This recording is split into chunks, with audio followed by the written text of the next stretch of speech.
pase, pierna derecha, directo al arco, ¡golazo! ¡Golazo!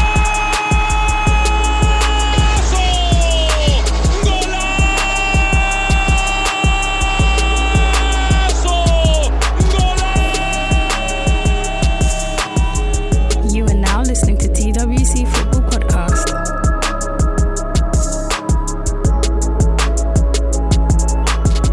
It's like the loading screen before you go into the game. Yeah, that's what I'm saying. We're walking out to the tunnel now. You know what I'm saying? Alright, boom. Yo, what's going on, people? Welcome back to another episode of the TWC Football Podcast. I'm your host today. My name is Ade. I'm joined alongside Steve. Good evening, sir. And Gids. Yo.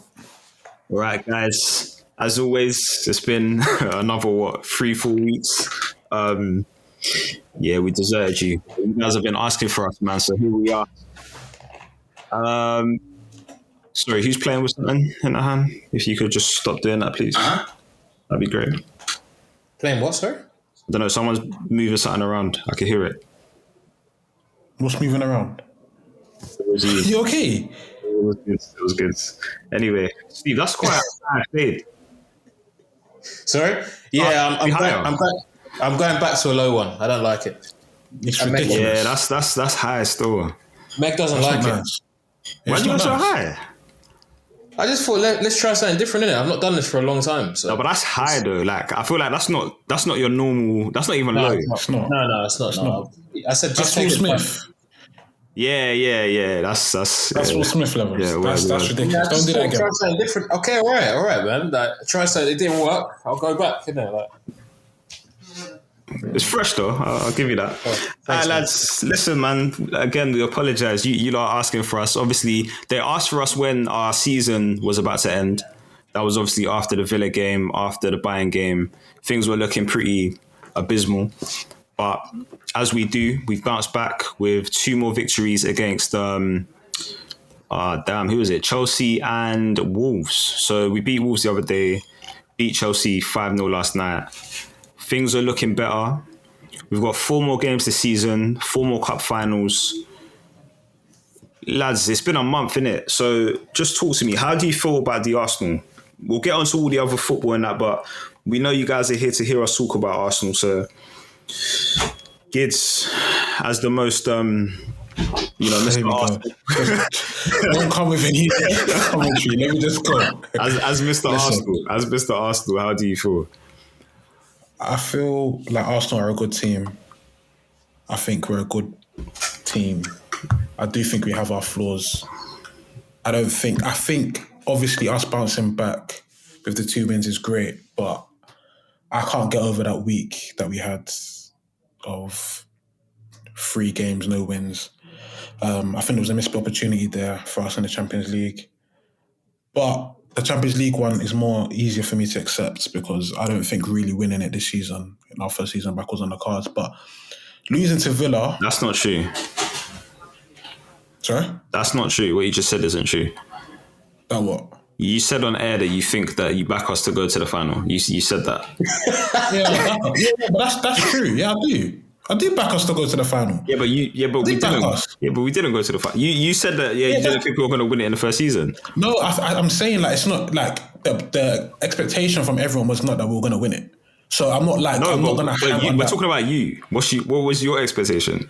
My expectation was we could get to the final. But when I said that we could get to the final, I didn't think we were going to have Real Madrid and Man City potentially in the same. Yeah, that's true. That is true. So, I know Real Madrid were going to knock us out. That's not even, if they're knocking us, they would have knocked us out. Because it's just too much heritage there, isn't it? Like, it's not a thing. So I was disappointed with the Bayern result. I was like, nah, man. People keep telling me they beat us on experience and that. I don't buy that. I think we weren't good enough. I think the best Arsenal team knocks out Bayern. And it's as simple as that. And we didn't play well. Obviously, you can say that the opposition can stop you from playing well, but I started seeing things that I've not been seeing for large parts of the season. Ever since we went to the Bayern, came back, I started seeing things that I wasn't used to seeing. So I was disappointed with that. But the Villa game, I was furious.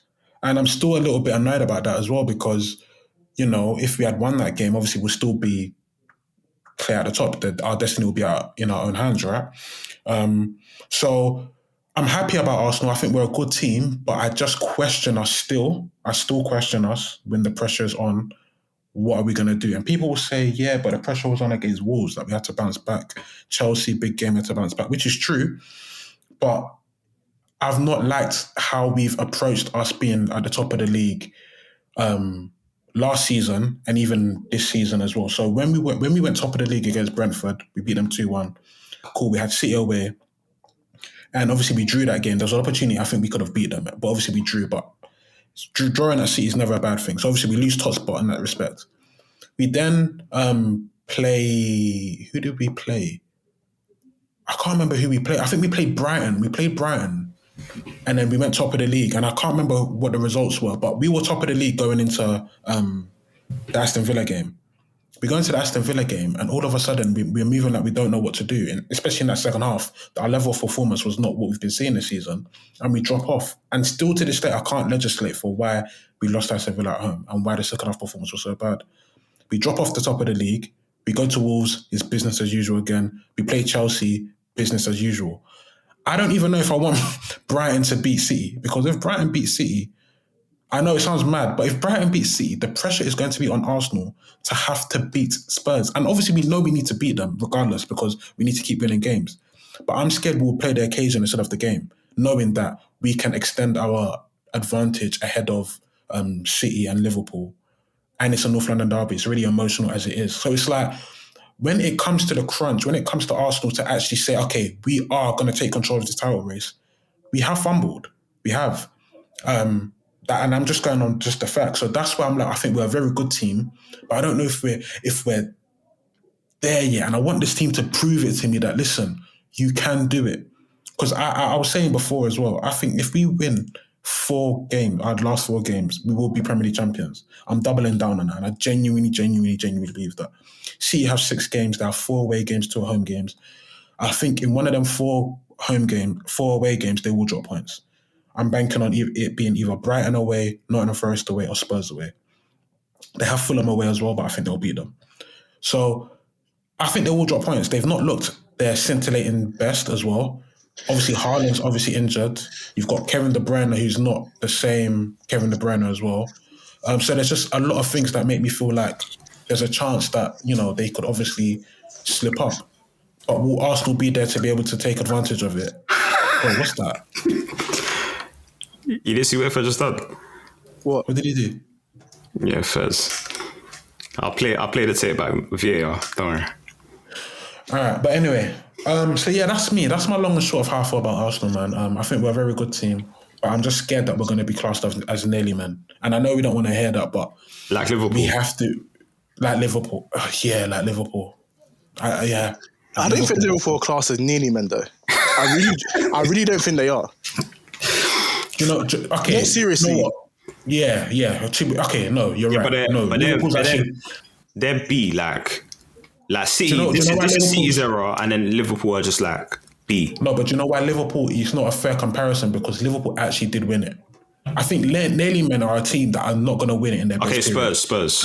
And that's Tottenham. Yeah, that's Tottenham. Yeah. No, but Spurs have never ever been like even in the chance where they're going to win it. So then they're not nearly men. They're just like bottlers. How do you bottle something that you're not in a chance of winning? That doesn't make sense. They must have been in a chance of it. Well, they had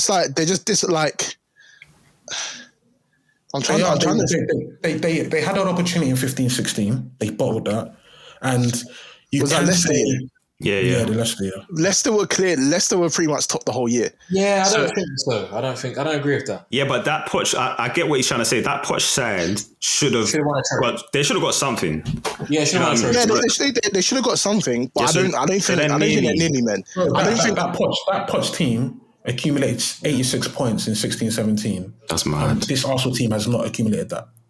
That's mad. The most we can accumulate is 89 points. If we lose one more game, we're hitting 86. So we are drawing parallels. Obviously, I think we're a better team than them because there's other metrics that you can obviously judge with the goal difference, most goals scored, conceded, whatever. But we are drawing parallels with Tottenham. And if we're not careful, if we don't win in this period, it's going to be very similar to Tottenham. They're going to class Arteta as a manager like Poch, who was a very great young attacking coach, got the best out of players, but ultimately didn't win. And I don't want that to be the narrative for Arteta. So we need to be able to get over the line. Either this season, next season, or the last season, the season after that for me. Because I think after that, things are going to change. Players might leave. The cycle might change. So, yeah, that's me. Steve, how do you feel about Arsenal Football Club? Yeah, I'm generally quite positive about Arsenal. Normally when it comes to this time of the season, I get a bit anxious, and I was anxious, but I've seen something different this year. The resilience, the numbers all point towards a different kind of Arsenal. This is the most solid Arsenal team I've seen in my lifetime. Like, you know, as an Arsenal watching fan, like, you know, as an adult, this is the most solid we've been. We've been to away grounds, we've been keeping clean sheets, scoring the most goals, conceded the least goals. Like, everything's been really good. Obviously, the negatives, the cons have been the fact that we've dropped 6 points against Villa and 4 points against 5 points. Is it 5 points against? I can't do maths. We've only gained 1 point against Fulham. Yeah. And that's one thing, you know, after the season closes, whatever happens, I'm going to look back at those 4 games and think, yeah, what could have been? I was disappointed after the Villa game, only because the first half in that game felt like the story of our season, in the sense of having periods where we create loads of chances, but we couldn't seem to convert. And in the second half, I just didn't recognise the performance. So I was mad at that, but I didn't really share the same sentiment as the rest of the fan base. I think there was real worry that Arsenal were going to fall away. And I know, obviously, we had the negative results against Bayern, and, you know, there's a lot of expectation to progress there, but I felt quite positive, to be honest. And yeah, we are where...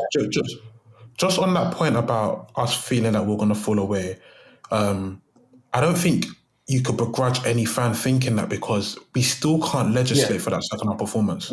Like, if I could understand why that happened, then it would make you feel like, okay, cool, maybe we're not going to fall away. It's because of this, that, and the other. But because it was so out of the blue, it makes you feel like it was down to pressure. Because I still don't understand it. We literally played within ourselves. Like, it wasn't Villa being... I don't want anyone to tell me Villa played well, Villa did this and that. That wasn't why we lost. It was us. They did do things, though. They did do things to, like, make it harder for us. No, we didn't play to our level. If we played to our level, we beat Villa. Simple. And we didn't. Like, and it wasn't because it wasn't because Villa nullified our threat or did this and that or whatever Jamie Carragher wants to start running up on. I ain't hearing any of that, because ultimately we were in the ascendancy in the first half. The second half, there's no reason why your performance should drop so low in that second half. Why? What happened? I get what you mean, but I feel like maybe because we're fans, and maybe because, like, obviously we're so invested or whatnot, and, like, we have such high expectations, I think we forget some things sometimes. Like, I don't think the loss is justified, or I don't think, oh yeah, no, it's fine or whatever. But I think sometimes we kind of need to look at it, like, big picture wise. And I think we've been going back and forth about this for a couple of weeks now. But other teams get to do tactics. You're not always going to play to your level. If we play to our level, we'll win, of course. Because for obviously, like, barring, like, some other lower quality teams, but generally, if a team plays to their level, you're going to win. Most times when you lose, it's not I don't think there's a lot of games where you play to your level and you lose. But you know what it is, though? For me, it's like the best teams play to their level more often than not. Like, if you look at, like, the greatest teams throughout history, how many times were other teams able to, like, do their tactics and beat them? Bro, regardless of tactics, look at like the Barcelona team of Pep's Barcelona. It don't matter. Other teams did tactics, but they would win more often than not. Yeah, and they won like one Champions League. Like, it does, like, so, like, it doesn't, like, and also another thing before. Okay, so they won in 2009 and 2011, but in that period from 2009 to whatever, they won 2 Champions Leagues for the team that's widely considered, like, the greatest thing of all time. That's not that impressive, if we're being real. But then, but that aside, I feel like sometimes you're like, sometimes you're gonna get out. You're gonna get the other team. They're gonna put a tactical plan that's gonna be better and it's gonna neutralize you. Other times you're just. I agree with that. Other times, whether we like it, whether you like it or not. Sometimes, like the second half, I can't really break it. I think Villa did do stuff tactically to make it harder for us, but then also at the same time, sometimes you're just not gonna play to your level. Sometimes you're gonna lose games.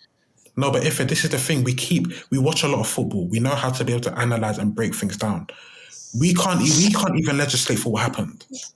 Normally, when we lose games or if, like something's happened, we will be able to say, do you know what? We missed X amount of chances. We got caught cold, or this player did. The whole team in the second half dropped below Villa deserved to win. No, but they did. And sometimes that happens. Sometimes teams play poor. If you look at all teams, like if you analyze all the big teams, let's just even just use this season. If you look at City's losses this season, Liverpool's losses, even if you go abroad to Europe, Real Madrid, Barcelona, all these teams, if you look at their losses, some of them, like a lot of them, you might not even be able to like legislate for them. Some of them, it is going to be a thing where they miss loads of chances, and the Villa away, I feel like we were better than Villa on the day, but we just lost. And there's that. But then there's other times where you're going to look at these teams and you're going to say for that game they were just poor. Like, I think we're doing Villa disjustice though. I've got to be honest. They were good on the day. They were good. I think that was one of their capitalized on our performance. I don't even. They made us play poor. They were good on the day. Like tactically, I don't even think we can say that. That kind of just happened. I don't think so because they had. I'm not even saying. No. You're right. I'm not even saying that kind of just happened. I'm not. Villa deserves to win 100%. Cool. But I believe that happened because we dropped below our level, which I can't understand. Right. I've seen us lose games this season, but this is the most infuriating one for me because I didn't understand why we were hot the first half and just cold the second half. Was that if you have a bad day, you have a bad day. But hello, can you hear me? Yeah, can hear you now. Yeah, can hear you. What I was saying was, I don't understand why you can be hot one half and then cold the second half. Because if you have a bad day, you have a bad day. That can happen in football. But it's the pressure. Contrast in the two halves, it's pressure. It's what you said. That goes back to the point. That goes back to the point of why. Yeah. No, I was saying that. That's why. Because before you went, that's why I was saying to Steve that I understood why the fan base felt like we were just going to throw it all away from that game, based on that game, because it just came out of nothing. It didn't make sense why we lost that game. Yeah. And even if you're not at your level, draw, don't lose. Yeah. Like, how have you lost that at home? It just didn't make sense. So, because Steve was saying like he always felt like we would like get back into it, but I was saying like, I understood why the fans felt like history was going to repeat itself. But obviously we've done well, and obviously it hasn't. But I just don't know how we're going to deal with being back on top again. I don't know if it's going to have to be. Has everyone said their piece on it? Steve, did you get a chance to speak? Yeah, I just said, generally, if I look at the whole season, I'm quite optimistic about what we've done. Yeah. That second half against Villa really upset me. But, got to move on. And the guys have reacted well. So yeah, what it is for me is it's probably echoing everything that everyone else has said. Yeah, but I feel like I've been very, I felt like we were going to win the title, and I think one thing that I definitely didn't give enough credit for is the effect of pressure, which Gids, you alluded to. The Bayern Munich tie, I'm sorry, at our best, at their best, I think we're better than them. I've got to be honest with you. Like, from what I've seen this season, I think I've said it, only Man City and Real Madrid, they're the only two sides that kind of give me, that I have any kind of fear to play, to be fair. So yeah, the Bayern Munich tie, I think that was down to pressure. I think the boys played the moment. Like it said, we were seeing things that we don't normally see. We were seeing Saliba make mistakes that, to be fair, past few games, Saliba's doing things that he hasn't been doing all season. I think that's down to the pressure. This isn't to I'm not blaming them because I get it. Like, these are high pressure moments, innit? But I think that is definitely a reason as to why we haven't been playing to the best of our abilities. If you look at the Villa game, obviously, go on, Ife. I think I honestly think that you're just like boiling it down and you're going. Not that you're doing it on purpose, because obviously you're a fan and you do believe in the boys, but I feel like you're going down just like the simple same old narrative. Pressure, this is that. I'm not excluding pressure, because I do think pressure is involved in it. Yeah, there's definitely pressure in there, because, like you said, it's a second leg. It's a win or go home. Away from home, a lot of them haven't been in that scenario, and you know what? Pressure definitely plays a part. But I don't think it was just solely down to pressure. You know what? It wasn't solely down to pressure. Like, obviously, Bayern Munich, they're Bayern Munich. At the end of the day, like, no matter how bad they've been this season, they are still Bayern Munich. And to be fair, they have they have a chance of getting to the final. Like, I think Tuchel... They have more quality than us, do you think? No, I'm talking about Real Madrid. 100%. I know, but I'm just talking about Bayern in general. Have more quality than us. Yeah. 100%. Do you know what it is? I think they've got better players than us, but I think as a team, I think we are a better football team than them. I think if you look at like how we play holistically, I think we're better than them. But when it comes to individual guys, individual moments of quality, of brilliance, 100%, like they've got that over us. So of course they can win the tie. Like them winning the tie isn't down to the fact it was just pressure. But I just went into the game thinking, if we do what we've been doing all season, we should be okay and we should be able to get through. Especially when you look at the fact that first leg, they had no fans. We had 60,000 fans. On another day, that could have been, it could have been at least 2-0, maybe like a 3-0. You never know. Do you get what I'm saying? So, yeah, there was that. And then what was the other game I mentioned? The Villa game. I feel like, obviously, there's no way to quantify this, but I feel as though the Liverpool result, again, there's no way to quantify it. I disagree. Like, that's fair. The only reason why I disagree is because this isn't the first instance of this happening this season. Do you know what I mean? Where but it's rare though. Like if you look at like what three games this season. If we look at the West Ham, Fulham, and then this game. But as in the Villa game. Sorry, I'm talking about the point that you said, that the fact that we played after. Because there's been other, obviously, at this point in the season, it's more of a run-in. It's the run-in. There's more. It is a run-in, so there is more at stake. But there's been other, like we've pretty much been in this title race since like this November, December, like properly. So and there's been plenty of times where they've played first and then we've had to play and stuff like that. So while there's definitely pressure. I'm not excluding it completely. I'm not saying it's not a case. I definitely think it is. But I don't think, the fact that they played first and they lost and then we had to play, that played. I honestly don't think it played a factor, because there's been other situations where that's happened. And yeah, it's more of a run-in, but there's been other pivotal points of the season, even though it wasn't at the business end, where we've gone into a game and we've had to win because City and Liverpool won. Or like, for example, Brentford, where we drew against, I can't remember, we beat Liverpool or whatever it was, but then we played Brentford and we had to win that game because we knew Liverpool and City were playing each other and one of them was going to drop points. So I just don't agree with that notion that played a factor, but I'm not excluding the fact that there's pressure in these games. I think you're muted. You're muted, bro.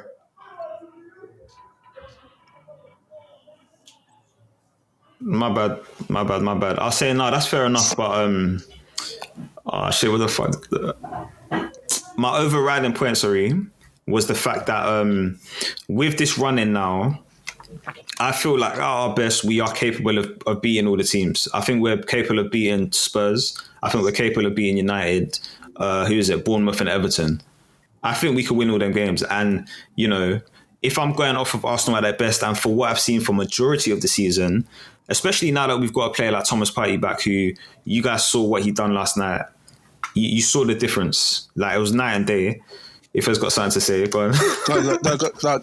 Like, no, like my okay, point. Let me ask you the question, and you can finish it and answer my question as well. Go on. My only question is, why do you guys keep saying using this at our best? Our Arsenal at our best. This is that. It's true. It's a valid question. To be fair, I agree. I don't get why like guys keep saying, "Oh, at our best, this is that we can do this. At our best, we can do that." Because I don't get what you don't get. I get what Ife is saying. Correct me if I'm wrong, Ife. But are you basically saying that Like, why are you saying that? Like, because every team is probably at their best, they're probably going to win. So why do we use that as every team at their best, we're beating most teams. Like, even if you're at your best, if you're not City or Liverpool, we're probably going to beat you. The same would be said for Man City as well. Their last 6 games, at their best, they win all 6 too. Yeah, but that's true. That is true. I think for me, because I say it as well sometimes, at our best, but the reason why I don't really like saying it is because if we don't show our best in pressurized moments. So for me, it's like, can we handle the pressure? Yeah, but that's the whole point. Like, at our best, if we can handle the pressure and we can play the football that we've been playing, then yes, I think we win the 4 games. If we don't play to our best, then that's why I'm not 100% confident, because I don't know whether pressure will now come in and the boys won't play. And if that's the case, then I don't see us winning all 4 games. That's what I'm trying to say. But then also, I don't think we're always gonna be allowed to play at our best. I think that's my point as well. Because the game yesterday against Chelsea, I think we were allowed to play at our best. Like, they didn't really do much tactically or anything, and obviously injuries probably played a factor as well. And then we were playing at home, and they think like all the conditions were right, and we were. And that was us probably playing at our best, because like, we've seen that's probably some of the best performances like from certain players, like Odegaard. That might have been his best performance for the season, for example. But now I can't remember who's like Spurs are our next game, for example. I don't like Spurs might not let us. We might not be able to like get to play at our best. But do you know what it is? It's more just a figure of speech, man. Like, we might not play at our best against Spurs. We can still beat Spurs. Do you know what I'm trying to say? Like, I'm just trying to say, like, I don't have 100% confidence, because I know a game like Villa could happen. So that's why I'm using the term. Yeah, exactly. That's what I'm saying. At our best, I know that we're better than these teams. Because if at our best was a thing, Villa should be beaten. I'm sorry. Exactly. That's the whole point. We should actually beat Villa. So that's why I'm skeptical to think we can potentially do it, because I still can't legislate for that. I'm sorry, I'm still hung up on it. The Bayern Munich thing, for cool, fair enough. But the Villa thing really, really frustrated me, because I just can't understand how you can be in the ascendancy one half and then the second half you drop it. So what's to say what happens against Tottenham? Are we going to miss a lot of chances in the first half and the second half completely bottle it? I don't know. I want that sense of security with Arsenal, and I guess you can't really ever get that in football, which is fair enough. Like, anything can happen in football. Exactly. But sometimes I do feel like Arsenal do shoot themselves in the foot, and I don't know if it's because I'm emotionally invested in the team, so I'm saying that. But it's something that happens with every team. But it just does feel with Arsenal sometimes that the opportunity is there, and for some reason we are our own downfall. Because like I said, and I'm going to say it again, if we win all 4 of our games, I genuinely do think we win the league. So I'm not really too fussed about City. I think we need to concentrate on ourselves. I think we just need to win our games. And I genuinely think we can actually do it. Because I'm looking at City and they're not exactly blowing teams apart. And I know obviously they don't need to do that. But I do think, Haaland now being out as well, KDB a bit tired, all of this stuff. Rodri's come out and said he's tired. There's a lot of players that are, they're not at their actual level. So at any one game out of the 6, they can draw 1. That can happen. And that's not even a bad return. If they win all 5 and draw 1, that's not a bad return. But that could happen. But if we win all 4 of our games, we could end up winning the league. So that's what I'm saying, that we just need to concentrate on ourselves. Like, genuinely, if we turn up and we can win our 4 games, then we can do it. It's just whether we can do it. Okay. I've got a question to ask, and then Steve, I'm going to you. So the question is, are Arsenal going to win the league? Yes or no? That's the first. Are we going to do it? I'm going to start with you. I hate to do this. I honestly don't know. Next. Get lost. Just get lost. Gids. No. Steve. No, I don't think so. I'm saying yes. It's sad though. I'm saying yes. And then the next question is, let's talk individual performances. Steve, I know you've got some issues with some of our players. Can I talk about the positives first? That's nice actually. Go on. Yeah, like there's loads of positive. Like Raya's come in. I think people forgot that he's made a jump from Brentford to Arsenal. Like, they didn't really give him that sort of that grace to sort of settle in. He's made a few mistakes, but I think he's been great, and I think he will win the Golden Boot. No, he's won it. Yeah, he's won it. Yeah. Yeah, I think after yesterday. I think after yesterday he won it. No, Pickford's Just check. Well, it's. Are you sure it's not like even like equal? No, because Pickford's got 10, and he's got 5 games left. Oh, okay. So he plays tonight. But they're getting pumped against us, so we already know what's happening. Ben White has been amazing. Just first of all, his availability. He's played I feel like he's played most games. So many minutes, and he's been outstanding. Defensively and offensively. I feel like he's been really consistent. The back two, everyone's been great. Let me not do this because we haven't got a lot of time. We've got loads to cover, but generally I've been really happy with the performances. The only thing we're lacking, which isn't news to anyone, is the fact that we don't have that ruthlessness about us. Gibbs called me at half-time yesterday and I was a bit deflated. I was deflated because it should have been 5-0. Not 5-0, but maybe we could have conceded a goal or two, but we should have been at least 5 goals up. And same with Villa. Villa, we didn't take our chances and we ended up losing the game. So I was just frustrated. I was thinking, phew. But then you have to take things into perspective because I'm looking at the league table. Look at the goals we've scored. Look at the goals we conceded. Like, these guys are doing really well. And when you look at the names on the team sheet or look at the list of players, especially in the offensive positions, you've got Martinelli that's not shown up this season. He's not scored enough goals. Jesus, I believe, is he on 4 Premier League goals? Am I right in saying that? Mm-hmm. Saka's, I think he's 1 and 2 in terms of goals and assists, which is, it's fine. Can't really complain at that. Odegaard's been fantastic for most of this season.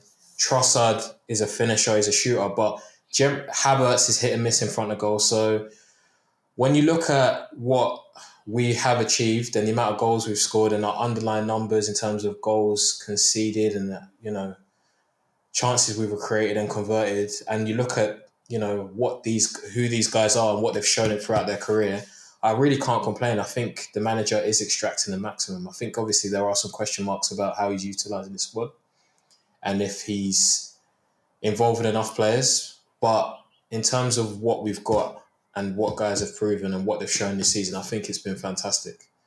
There's just been a few performances and results that, it's been like, you sort of can't really explain. But generally, quite positive. I think I've been rambling on for a bit, but you asked me about negatives. Listen, man, there's no need to apologise. It's been a month. Yeah, you're here to talk your thoughts. You know what I mean? Yeah. You obviously, I think you're going to refer to the left-hand side discussion and how that's influenced Martinelli, and myself and Ife have been quite critical of Martinelli. I just feel like he's not shown enough. Like, whenever he's had the opportunities to come on the pitch, don't think it's been good enough. And for you got something to say? Sorry, I just want to jump in. I just find it so hilarious how put together this answer is, because when Steve's in the group chat, he's not speaking this politically correct, guys. He's ripping into our players. That's the truth. No, sorry, listeners. That's what he does, bro. This is what I do. So I'm not one of them fans. I have my favourites, but Thomas Partey was one of my favourite players. I've ripped him to shreds in that group chat. We can't even release what I've said in the group chat about that man, unfortunately. Odegaard was terrible start of the season. I ripped him to shreds. Guys that I know can hit a certain level and not perform in that certain level to that standard, I ripped them to shreds. Martinelli scored 15 non-Premier League goals. He's talking about, Brazil, I want to be Brazil's squad. I want to be... You're up against Rodrigo Vinicius, left wing, and this is what you're giving us. You want to go to Copa America and you want to represent your country. And now they've got guys like Endrick coming through now, and that other guy that went to Barca. Bro, left wing is a problem. If Vinicius isn't there, Rodrigo could play there. If Neymar was fit. So please, you're playing for Arsenal. Let's keep the standards here. That's all I do. I hold the standard to here. I don't get onto guys like Reece Nelson. Eddie Nketiah, because I don't think the standard's there. But the top players or the guys that I think have got something, I'm always going to call them So out. you think Martinelli, he's got something then? That's what you're saying? I think he's better than what he's showing. I think he plays. I agree with that. He plays like somebody that's panicking and thinking, I have to show the manager something. I've only got 15 minutes. If I don't show him something, I'm going to be on the bench again. Yesterday, he come onto the pitch. He just dribbled into 3 Chelsea players. The guys were like, okay. The Sassy was just like, I'll just take the ball off you and we recycle possession.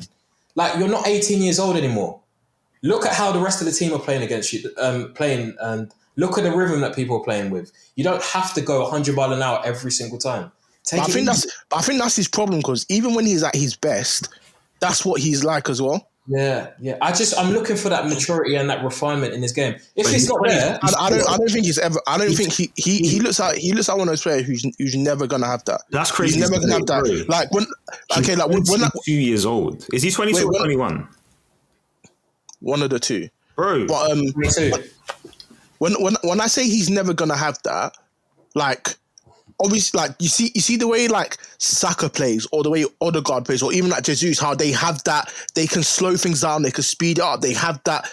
I hate to use the tactical term, that pauser, like that kind of like a good comparison for me to Martinelli is Luis Diaz. Like you see the way Luis Diaz, he's very direct. He's always 100 now. When he plays 100 mile an hour, when it's good, it's good. When it's bad, it's really infuriating. How old is Luis Diaz? He's 27. Exactly. 27, 28. Okay. Yeah, but Martinelli could be this. Exactly. But what I'm trying to say is, if I'm telling. Obviously, I haven't watched Luis. I haven't followed Luis Diaz's career his whole year, his whole career. But he's 27, 28 now, which is technically like your prime, where you've got everything figured out. I wouldn't be surprised if you watched him when he was younger, if this is what he was showing. And not to be rude, but the fact that he was there and he came to Liverpool at maybe he's 26, but the fact that you only heard of him at this age, I think it kind of shows that this is who he's been his whole career. So I think the discourse on Martinelli is kind of crazy to me personally. I think we just need to call it that he's having a poor season and he's been poor in front of goal, and when he's been called upon, he's been rubbish.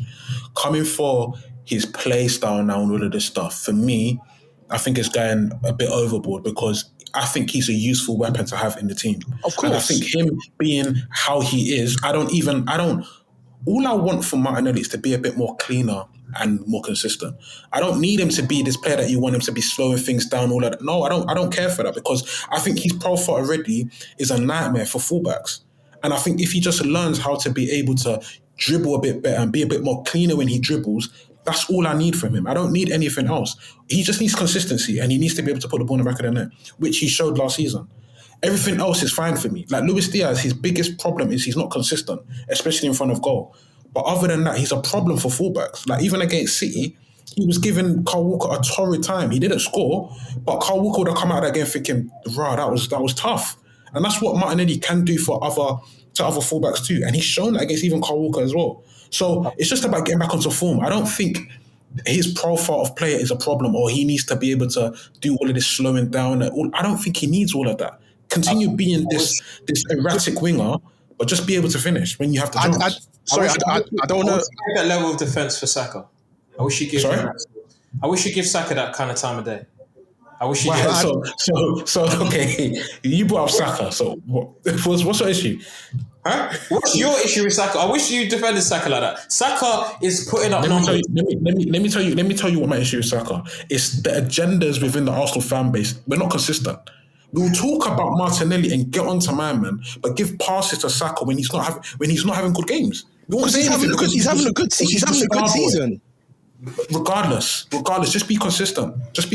If you're calling out a bad performance for Martinelli, cool. Even I will do it. But when it's Saka, it's Saka's not been great throughout the totality of the season. I would tell you when Saka's having. You said the other day, Saka's not fit, bro. That was a bad performance. He played crap.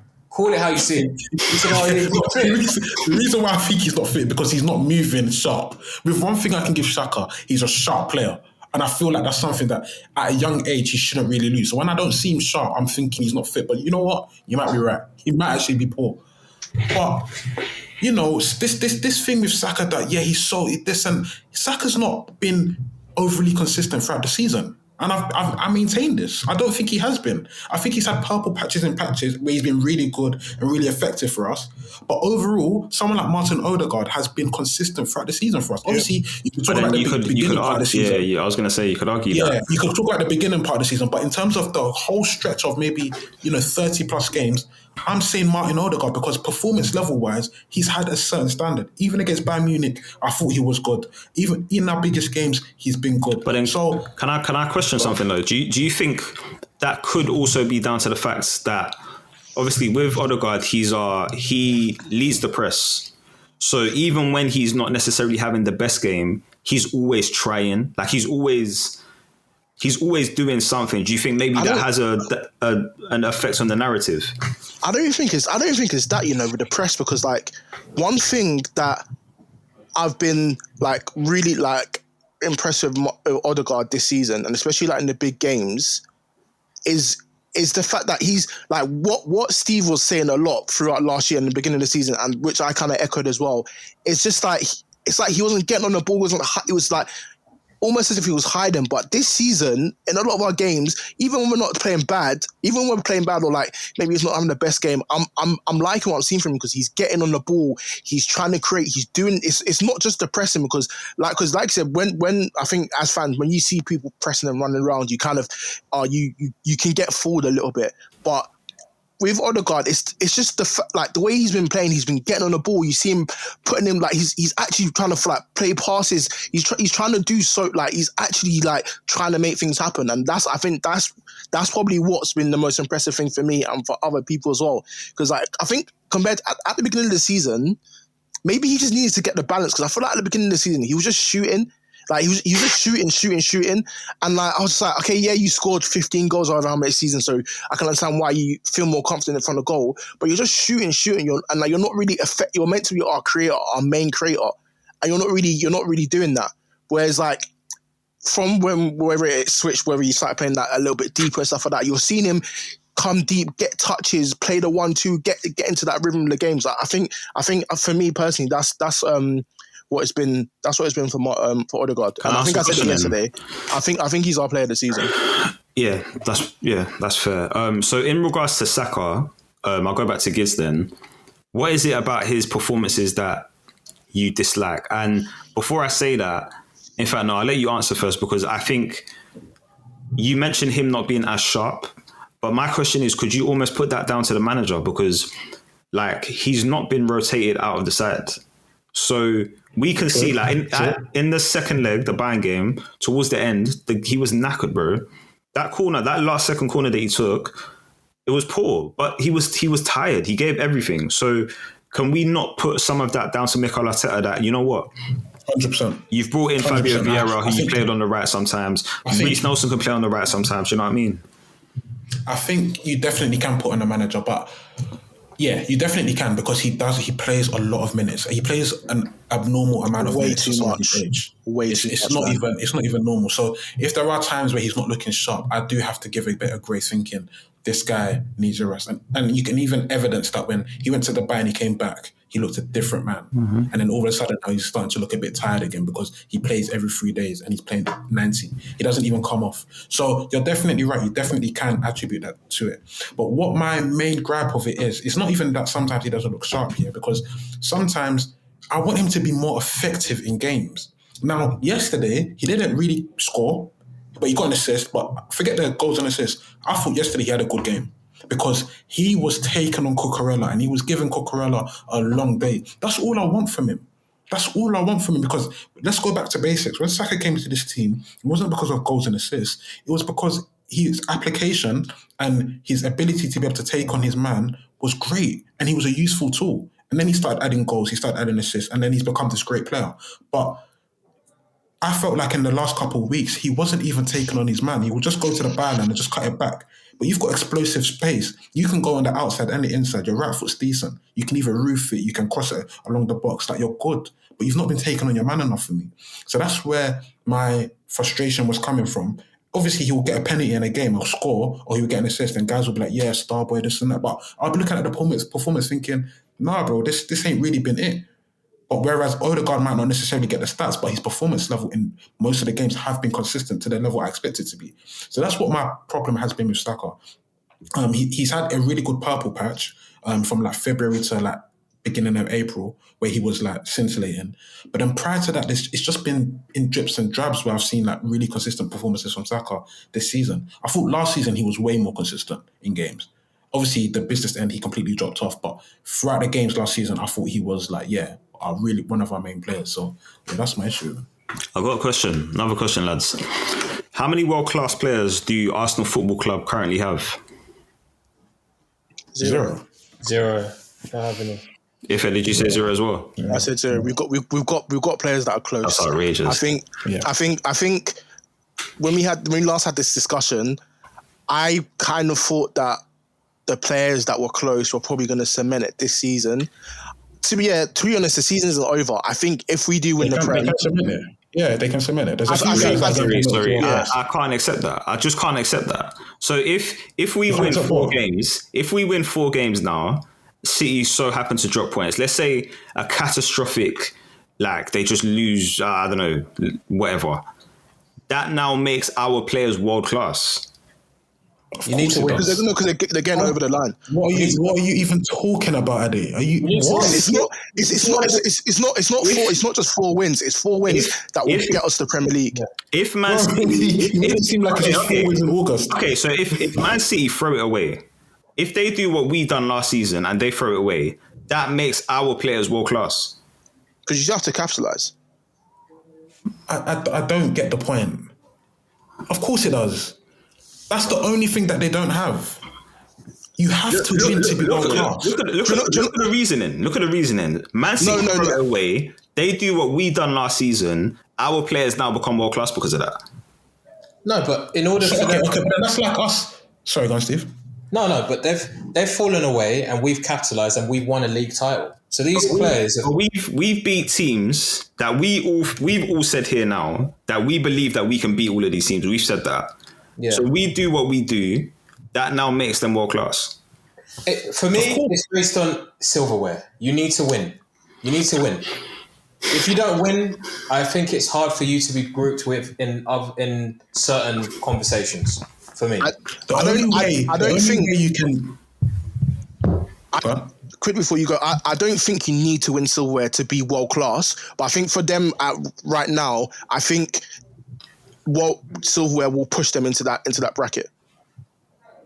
I think the only way you can be like world class without winning is an extraordinary. Like you're doing stuff repeatedly. Like Kane is an anomaly. Yeah. He is scoring at a ridiculous rate where I know he's never won a trophy, but he has to be world class because his peers can't do what he's doing. But there's no one else like that. There's genuinely everyone else that is world class, they win. Son, you can argue he's not world class. You can actually argue he's not world class because one thing about Son is he has good seasons, then he'll drop, or he'll have purple patches in a season, and then he'll drop. He's never actually guided his team to winning something. Can I do you know what I mean? And he's never been... Sorry, how many Liverpool players are world class? Just out of interest. 3. Salah, Van Dijk, Alisson, Trent. 4. Yeah. Yeah, 4 players. So I think 4. Obviously Thiago hasn't played in years. Yeah, but it's revoked now. He's lost the membership. Okay, no, just out of interest, isn't it? I just want to. How many Arsenal players do you think are world class? Are they? I think Saka's world class. I think Odegaard's world class. I think Rice is world class. I think Saliba's world class, and I think there's an argument for Gabriel. What's your definition for being world class? Because I have seen, like, I think I spoke with Steve. I spoke to you about it one time. I think someone said. I think I saw on Twitter something like his definition of world class is someone that gets into every starting 11 in the world. Which I can understand the logic, but. So for me, I'm not going to say like that I have like you have to do X, Y, Z, do you know what I'm saying? Because it's fluid, isn't it? Like at the end of the day, football is football. Like it's not just black and white. But I think consistency is key. I think definitely if over a consistent period of time, let's just say 3 seasons, you've shown that you can perform at the highest level. I think obviously that plays a factor. I think obviously eye test, ability, like when you watch these guys, what are they doing? Are they better than most people that you see play football? Like things like that. Do you get what I'm saying? Like, and then also what you said there, I think if you are able to get into most teams in the world, what are we doing here? Like all the players I named, which one of them couldn't start for Real Madrid? Okay, it's tough though, because when you're looking at the left back position, I think there's a massive drought in terms of top left. 100%. I'm not even going to disagree with that. Hold on, kids. I'll let you take over in a sec. 100%. That's why I said it's fluid. Like it's not like it's black and white. You have to get into Real Madrid and then you're world class. No, it doesn't work like that, because it depends on what position we're talking about at the end of the day. One thing I will say is you guys' argument about trophies, it 100% plays a factor, because the best players in history, they win trophies. They do win trophies. Like I'm not even disputing that. Harry Kane is probably, like me and Giz were saying the other day, he's probably one of the only people in history that has played to that level and has won nothing in it. So yes, it plays trophies, but I think where we have differences in definitions is I feel like you can be world class, but then there's a certain level for the elite, like the best of the best, the cream of the crop. I think those are the Mbappes, those are the Vinicius Juniors, those are the Salahs, those are the Alissons. Like that bracket is very, very small. But in order to be world class, yeah, that's how I see it personally. But yeah, Giz, that's fine. I'm fine with that then. That makes sense to me. That's yeah. So if your definition of world class is my definition of like being the elite, the top of the top, then fair enough, innit? Like no, I have no qualms there. Do you know what? To you, Ade, I will say, you saying I don't have like a massive, I don't know what the word is. I don't have like a massive disagreement or a massive thing to your world-class shouts, because I think you can make arguments for those players. So I think when you can make arguments for players and I think they're legitimate, I can understand like with those players, I think you can argue they're world-class, you can argue they're not, but they're like teetering along that line. So I understand it. Is Phil Foden world-class? You're muted. Why did it mute me? What the hell? That was weird.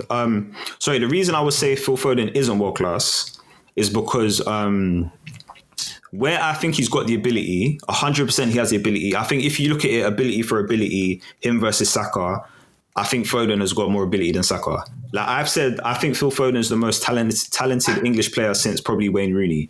Maybe Bellingham can now chat to that, but in terms of ability, 100%. In terms of consistency now, Foden this season is the first time we've seen like Foden play to this level. Obviously, if he maintains this level, it's without question, innit? But for me, and to be honest, it's not really his fault, because he hasn't been able to play as many games as other players have, because City have been so stacked. So that's why for me, I would say nah.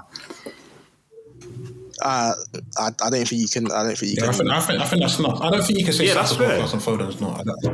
That's fair. Like I'm not gonna sit here and argue the point. Like if someone says Phil Foden's world class, I'll be like, yeah, fair enough in it. But consistency plays a factor, like you guys have said. But how? Because before the season, you weren't saying before the season. No one was saying Phil Foden was world class, and that's the fact. I don't think Phil Foden's world class. No, but I'm saying in general, people weren't saying he was world class. Do you think Saka's been consistent to a world class level though? I've seen Saka perform at a World Cup. So like when people keep saying, "Oh yeah, Saka, he's got to do it in the Champions League. He's got to do it at this level. He's got to do it at that level." You can't deny Bukayo Saka. Just make an argument. I think on the Champions League final last year, I think Foden coming on, I think he was one that made a real difference to them. You know, I remember that. Yeah. Like so stuff like that. Like, and that's a final. That's a Champions League final. I can't remember if he got the assist or not, but I'm pretty sure he was involved in that.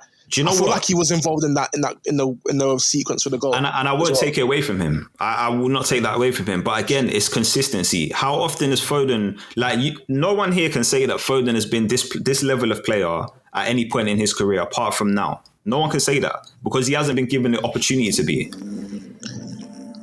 You can't say it. I said that. Okay, that's fair. Do you know what I'm saying? So like, if you want to say Foden's world class, fair enough. That's not an issue. That's not a problem. Could you not argue that Saka's been world class for like one season? Do you think Saka's been world class this season?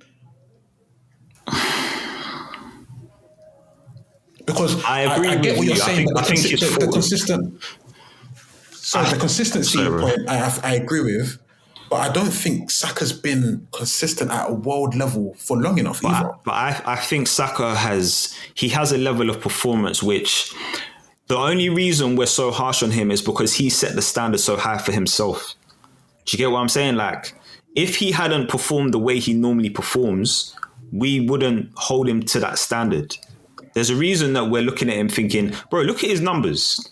Look at his numbers this season. That's good. It's good. It is good. Like you can't say it's not good. It's really good. No, the numbers are good, but he takes pens, like, but he takes pens. Bro, Cole Palmer takes pens. Like, yeah, and I look at that sideways too. I'm not on this bandwagon that everyone's saying he should start for England. I don't think. No, come on. No, I don't think he should start for England. Why? Because he's got 20 Premier League goals, which is crazy. But he's taken 9 penalties. I hear that, but listen, guys weren't talking about penalties before. Like, listen, let's give him his credit, man. Cole Palmer, he has it. No, he's got. He has what? He has it, bro. He has what? Palmer, he's got it. Like, he's just got it. I don't know, man. Do you guys disagree, Steve? I think he's a good player. No, I think he's a good player. I think he's better than a good player. I don't think this is something where. I think this is a really good player. Is he better than Kudus? Wow, yes. I need more tape. Because of penalties. No. I need more tape. Come on, man. I can't believe what I'm hearing. Kudus believes that he can score from anywhere on the pitch and it could be a detriment to his team. He genuinely... You've seen the type of goals that Kudus has been scoring this season. Yeah, but look at the goals. The ability of Kudus. You think Palmer has more than that? Yeah, I think. So on your right wing, you'd rather Palmer than Kudus? From what I'm seeing, yeah. I know. Because Cole Palmer's getting in pockets, yeah, and he's hooping. Like, he's playmaking. Like, it's not just scoring goals. I said, let me get my charger. My phone's about to die. That's funny. What's funny? What's he saying? I don't think he's better. I can't lie. Maybe it's a play style thing. When I look at the two, I think Kudus looks better. Bro, it is that. But one is young and English. That's what it is. I can't lie with Palmer. I feel like I'm a bit of a hater because I think he's really good, but I think I feel like, I don't know, because the season he's having, I respect it. So I can't even, but I don't know. Yeah, it's not. I know the Pens have inflated his rep this season because he's got so many goals, but I do think he's a special player. I do. I thought he was a wide player that had a nice left foot, but what I've been seeing from him in games, I didn't think he had it, honestly. Like, he looks like a real playmaker. He can finish. He can dribble. He's got a burst of pace as well. So right now, let's just say, Mikel Arteta is able to identify someone that can rotate well with Saka or even displace Saka, or, you can use whatever. You have a choice between Palmer and Kudus. You're telling me you're picking Palmer. Yeah, because I think Palmer's more refined than Kudus. That's not. Right now, Kudus does some great. No, I love Kudus. You guys know about me and Kudus. I've been raving about him for a while, but he believes that he is the main man. Like, he would do crazy stuff. But to be fair, why do we think that? I'm just gonna say, is that a bad thing? Him feeling like that at West Ham? It is when you're dribbling into three players or you're trying to get a shot off and it gets blocked, and then the team are on a counter attack and you've committed 4 or 5 players up the pitch. And I've seen that a few times. Maybe that's something he can work on, but maybe you're right in terms of West Ham and him believing, you know what, I'm the main man, I'll do whatever I want. But Gerard Bowen's in good space, Paqueta's in good space, Antonio in recent weeks has been in good space, and he does not care. He's been letting it off. So I don't know. Whereas Cole Palmer, I feel like, yeah, he switched on in terms of what he's doing. But, you know, I could be wrong. We might look at this in 18 months, I might look insane. But yeah, I think Palmer's cold. I don't think Palmer can keep up this level, innit? But I'm just going to leave it there. No, I don't think he'll keep scoring these goals. Yeah, I don't think so either. But I think he is on his way to being like, you know, an established Premier League top player.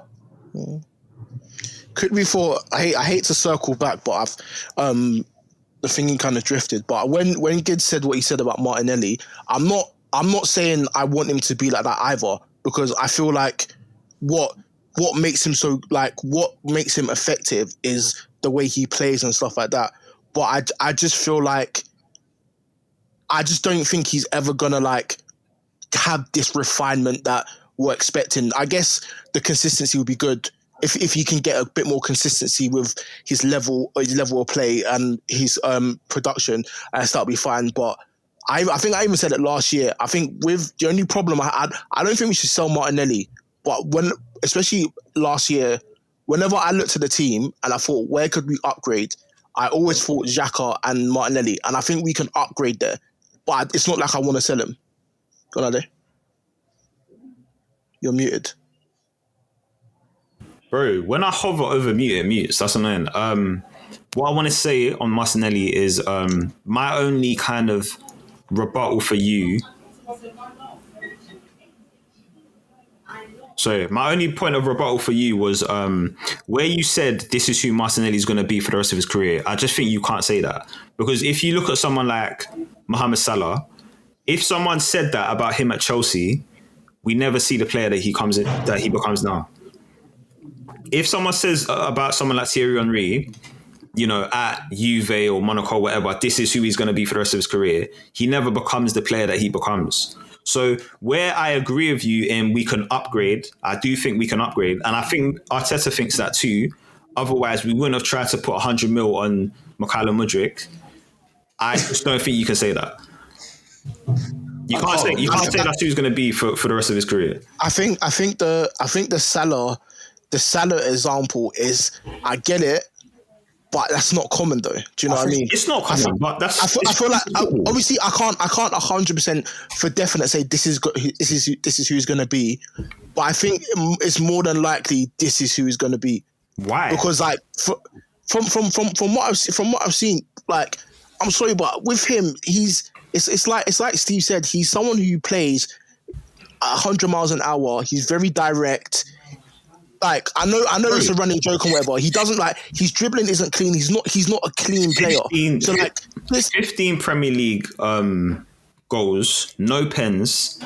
It's impressive. That's impressive, man. It is impressive. And one thing I've always said about Martinelli is that he's got an eye for a goal, which I like. That I really like. Like he has an eye for a goal, and he likes to be productive. He can be productive, which is why I don't think unless you get something like 60 M's for him, I don't think we should sell him or anything like that.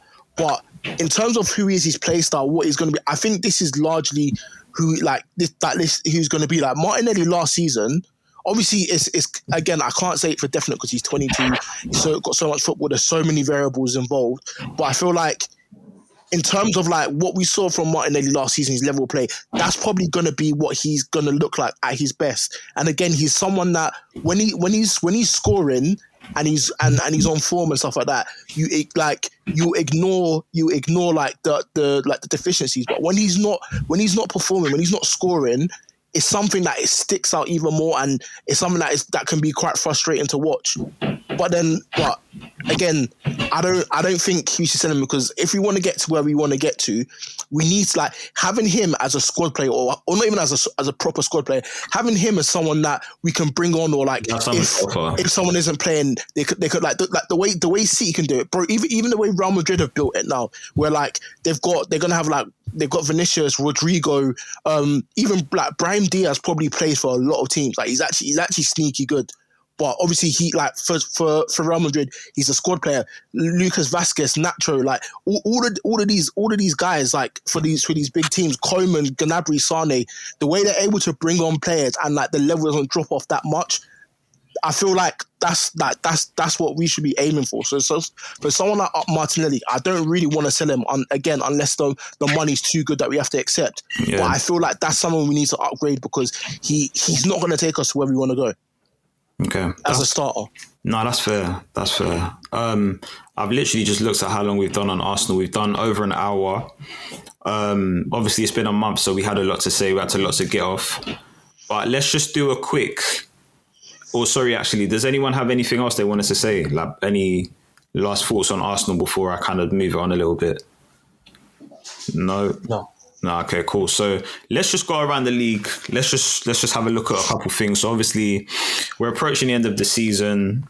Man United, it looks like they're not going to get top 4. They're crazy, you know. I can't believe how much I feel like I say this every time we talk about them, but I still can't get over how leaky they are and how many shots they concede. It's actually nuts. Like, it's so mad. No words. There's no words. Like, I'll be real with you. I think I was saying it to Steve earlier. I think Chelsea are better than them. I genuinely think Chelsea are better than them. We played Chelsea, and I know Chelsea, they absolutely lost in the second half. But in that first half, because I watched the first half back, they had a few chances, and they were causing us a few problems. Like, they could have equalised, and it could have been maybe a different type of game. I don't remember what I watch a lot of Man United games, and I don't see enough. They don't create enough chances in games to even like hurt the opposition enough, especially in Premier League games. Like, it's all very much side to side. They'll try loft the ball to Højlund and expect him to do something. Like, there's no plan. One thing I can give Pochettino is when they're in the final third, it does look like something can happen. And obviously, Cole Palmer's been their most creative hub. So obviously, they missed him yesterday. So it could have been different if maybe Palmer was there. But there is some sort of idea in the final third. Man United, genuinely, if we don't beat them, because I can't understand how bad they are. Genuinely, they are so bad. They can't defend and they can't attack. So what are they doing? If you can't attack, you would at least, make sure you're good defensively. But they don't even defend either. They take all the shots. They went life and death with Coventry City, boys. Bro, they were 3-0 up. That should have turned into a nutsesh. And it went to penalties. Do you know how crazy that is? Against Coventry, they're not even like in the play. Are they in the playoff picture? I don't even think they are. No, like, it's so mental because when you said you was watching the FA Cup semi-final, I couldn't understand why you'd be watching that game, because I was watching that. It should be 6 or 5, and I'm not here to watch Man United put 5 past anybody. And obviously, there's a title race going on where Liverpool are playing. But as soon as it went 3-2, I immediately switched over, because Man United have the bottle gene. They do. They bottled it against Chelsea in the dying minutes and lost 4-3. They bottled it against Brentford by scoring in the 90th minute and allowing them to score in the 90th minute. And then they've bottled it against Coventry. And there's probably been other games where they've bottled it. Bro, if not for the offside. They can't hang on. The offside was marginal as well, you know. We're looking at the greatest ever comeback upset we've ever seen in FA Cup history. It doesn't make sense. How a semi-final at Wembley? You're not playing at their ground where the pitch is tight. You're not used to the pitch. This is Wembley. Yeah, it's crazy. Man United are speaking on that. Any Man United fan? Sorry, bro, go on. Any Man United fan? Any Man United fan that is still Ten Hag in or wants Ten Hag, genuinely, I don't know what's wrong with you. You don't want the best for your club, because he's ruining your club. Genuinely, this is the worst Man United that I've seen since post Fergie. I'm sorry, this is the worst. It's the worst. You think? Yeah, 100%. I think so. 100%. 100%. It's the worst Man United I've ever seen. Ole was bad, but it was never this bad. Ole, at least Man United. Bro, at least they kind of looks like they were kind of inside. They were counter-attacking side, and they were good counter-attacking side as well. They were very good at counter-attacking. They were. You know? At least with Ole, they with Ten Hag, what do they don't counter-attack, they don't defend, they can't attack. There's no idea or philosophy. They try to counter-attack. Have a way of playing. No, there is a way of playing, but it just doesn't work. Like, yeah, because the players aren't suited to that style. What? The way of playing is what? To press and then leave your back four. Yeah, like it's mad. I feel like he's playing like a Russian roulette, really, because the expectation for United is to beat most teams in the league. They're better than most teams, on paper. They've had a lot of injuries. That's obviously one thing that's gone against Ten Hag. But the whole man-to-man thing in midfield makes no sense whatsoever. So obviously he takes that risk in most games. Because the things with Ten Hag, he's shown that he knows how to coach a compact team when he's faced City away. I know they lost Arsenal away earlier this season as well. Liverpool, Anfield, they got a draw. So he's shown that he can drop the man-to-man thing and he can coach a compact unit and they can transition, which is fine. But in the games where they're expected to win, like Fulham at home where they got beat 2-1, was it? In the last minute. They got Bournemouth at home, 3-0. Yeah, he does this. Wait, what? Bournemouth beat them 3-0. Bro, don't forget, they went to Old Trafford. Bro, it's the worst. I've seen them. This is the worst. Also, Anthony's starting for them tonight. Their forwards press, the midfield go man-to-man with the opposition's midfield, and then the defence stay in a mid to low block. So every single time you get play through United, you're on the back line and you can do cutback. You can do whatever you want. You can have a shot. Let them bring that press and drop their players with Odegaard. We have to go there. And if we don't get 3 points, it will be a catastrophe because everyone's going there and eating. Everybody. Old Trafford is all you can eat at this moment in time. It's a joke. We need to capitalise. But we saw how they kind of showed up against Liverpool. It's weird. They're a weird team. I don't know. They are a weird team. Yeah, it's true. In their biggest games, they can obviously... Gentlemen, I've got to be honest. Go on, brother. No, it's fine. I was just going to say, I can speak to you guys about football forever, but we do have 7 minutes until the game start. Liverpool could potentially drop points tonight. There's a Merseyside derby. I'm sure you guys want to watch that. No? Yes? I do want to watch that. I'll be there. One thing I want to say, this is a tweet from a guy called Alex, the Different Knock on YouTube, Arsenal fan. He has tweeted out, if City don't drop points in their remaining fixtures, they will have gone on their longest unbeaten run ever. That will be 35 games undefeated in all comps. December 6th was their last defeat away at Villa. So if they win, they are going to deserve it. As in, if they win the Premier League, they're going to deserve it. Now, this guys, is what I was saying to Gids the other day. Like this is just because we're used to them doing stuff like this. We can't forget who we're up against. Yeah, but I know we've had opportunities to get more points, but we're up against a crazy team. Yeah, but they might not do crazy it. Manager. They might not win all 6 games. I think that's what I'm trying to say here. So listen, guys, if I'm going to leave you... do you know what? Yeah. Listen, if I'm going to leave you with one thing, I'll leave you with this, guys. Believe. I remember who said that we might do it. That's all I'm going to say. Just remember. Yeah, but this is what you do. You always say remember, but then when we don't do it, you don't bring yourself forward. That's just what remember. If we don't do it, guys are going to be after you, and they're going to come to me to get to you. That's what's going to happen because I won't be able to reach you. He's going to get that second-hand smoke. You know what it is? You see how Drake just chooses to respond whenever he wants, and everyone else crickets. That's me. Why would I respond to guys like Cam Niz, who's tweeting stuff like Nicholas Jackson is a great player? You know what I mean? It doesn't make sense. I can't lie, you was on that bandwagon as well, so like you can't really prove it. All right then, guys. Let's jump. He can't prove anything. What can he prove? It's in a group chat. What's in the group chat? Huh? What's in the group chat? Your Nicholas Jackson prop. Yeah, what did I say about Nicholas Jackson? You said that he's a serious guy. He's a real deal. Yeah, see, now you're lying. All right then, guys, let's champ and chump. Guys want to lie on my name. It's disgusting. Champ of the week is Jude Bellingham. Fair. Some players go to the big time and they bow out. They can't hack it. This man is the real deal. I've been known he's the real deal, but like this week when I was watching that game against Barcelona, I watched him against City, extra time. I just thought, yeah, you're a serious guy, and Real Madrid are very lucky to have you. No, you can't say Madrid are lucky to have him. Real Madrid are lucky to have him, man. That is a serious Madrid, talent. That's a serious personality. He's going to be there. Madrid, bro. If he continues doing what he's doing... You know the players that Madrid have had in their history? Yeah. He's lucky to be there. Yeah. You can't say Madrid are lucky to have him. What do you mean he's lucky to be there? It's Madrid. He deserves. I know that. You don't say that Madrid are lucky to have him. No, he's lucky to have Madrid. Real Madrid thought they were buying a top talent. I don't think they knew what they were getting this guy. Agreed. What they're getting right now. This guy is vamossing the fans. Come on, ole, ole, to the fans every time the ball goes out of play. Speaking Spanish.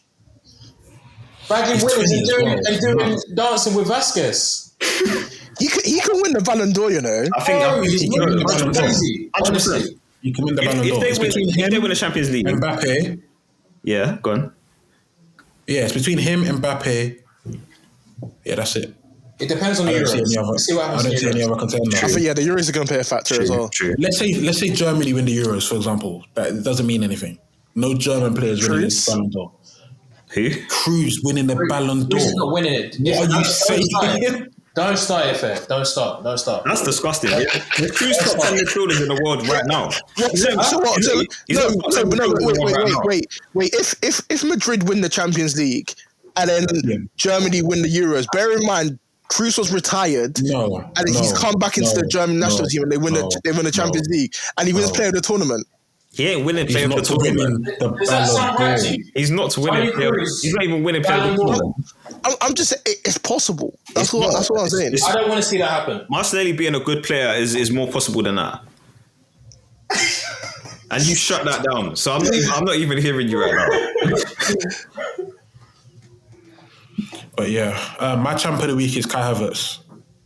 Deserved. First half, I watched the first half, look back. He was actually taking a mick in that first half. I don't think he was clinical enough. But second half, Kai Havertz is a really weird player, by the way.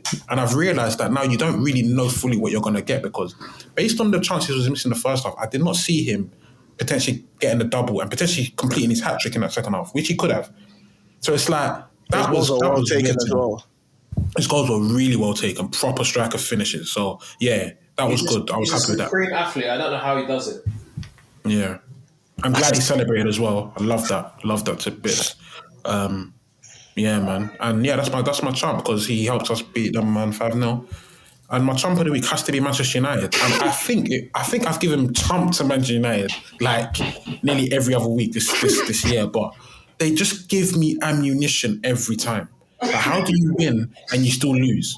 Because for me, that's embarrassing. Your stock has gone lower. Even though you made the FA Cup final, your stock has gone lower based on what you guys did on Sunday. That's an absolute disgrace. And I feel for Coventry. Ben Sheaf, you shouldn't be skying the ball, bro. I never understand why players sky penalties. Why are you skying it? Pressure, man. Please. But anyway, yeah, man. Man United champ of the week. And Ten Hag has to get sacked. I'm praying, though, that Ineos sees something in him and keep it for the season. But I don't see it. I think that was his last straw, and I think he will leave at the end of the season, regardless if they win the cup or not. Right. My champ of the week is Ollie Watkins, because I don't think what he's doing is getting enough credit, to be fair. I'm looking at the stats now. He's got 19 Premier League goals. And I'm a bit confused, because FPL is saying that he's got 17 assists. What? But One Football is telling me that he's got 12. Oh, they're probably counting their dumb FPL assists where you win a penalty, you get an assist for winning a penalty, or it's FPL. It's FPL assists. It's FPL assists. So they're not you can get an assist for like shooting the ball and the keeper saves it and then someone knocks it in. The Premier League so he has got 12 then. Yeah. Okay, so even 12 assists, that's still impressive. Like he's top of the assists chart in the Prem at the moment. So yeah, I don't think what he's doing is getting enough credit. It's mad that he's had such a season and he might not go to the Euros. Yeah, I think he should. Who'll go ahead of him? He's going. Maybe Tony, innit? Maybe. Him, Kane, and Tony. Because of the Yeah, different... him, Kane, and Tony. You think they'll take 3 strikers? Yeah. That makes sense. 3 strikers is too much. Why is it too much? Kane's going to play... the first striker's just not... Yeah, Do they? he won't play, but... The last World Cup, I know they took Wilson, Kane, and who was the other one? Tony? No, not Tony. No, Watkins didn't go to the Watkins World didn't Cup. go. Who's the other striker?